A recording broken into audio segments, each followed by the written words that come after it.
Вінок із уплетеною синьо-жовтою стрічкою від меджлісу кримсько-татарського народу поклали до місця самоспалення Яна Палаха. Пам'ять чеського студента, який пішов з життя, протестуючи проти окупації Чехословаччини військами Варшавського пакту, вшанували голова меджлісу Рефат Чубаров та лідер кримсько-татарського народу Мустафа Джемілєв. Вони згадали, як 20-річний студент Карлового університету у чеській Празі хотів привернути увагу співгромадян до незаконної окупації у серпні 1968 року. Охоплений полум'ям, він пробіг кілька метрів, але впав і пішов з життя за 3 дні. У наступні місяці до жертовного протесту Яна Палаха долучилися 26 людей. 7 загинули внаслідок опіків. Лідер Кремли Мустафа Джемілєв нагадав, що Москва та встановлений нею маріонетковий уряд Чехії намагалися оббрехати протестувальників, але червоний режим пав, а вчинок Яна Палаха та 26 людей,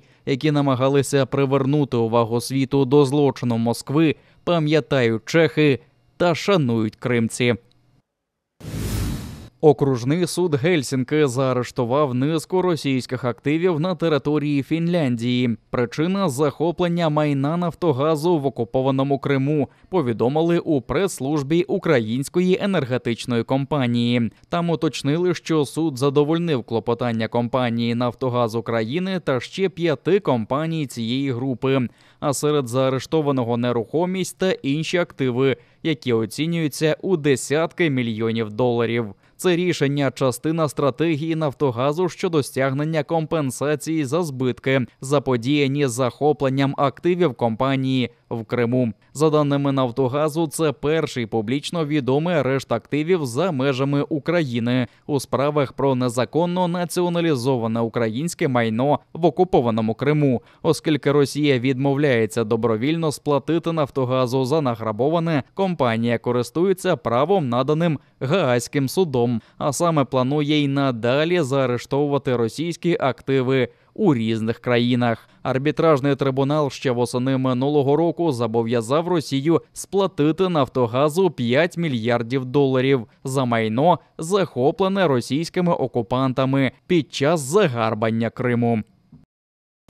Озброєні російські силовики вдерлися до помешкання жителя окупованого Ак'яра, який нібито дискредитував російську армію у присутності колег. Ймовірно, саме вони й звернулися до Центру протидії екстремізму із доносом на Богдана Щетініна. Крім окупаційних поліцаїв, на місце прибули і співробітники ФСБ. Як звітують силовики, бранець ображав ватажка росіян Владимира Путіна, підтримував український наступ на Курщину та нібито хизувався, що має родичів серед українських воїнів, які охороняють російських військовополонених. На чоловіка склали адмінпротокол за дискредитацію російської армії та погрожують штрафом чи арештом. Минулого тижня у представництві президента України в Криму заявили про понад 1000 випадків переслідувань жителів півострова за цими звинуваченнями, починаючи з 2022 року.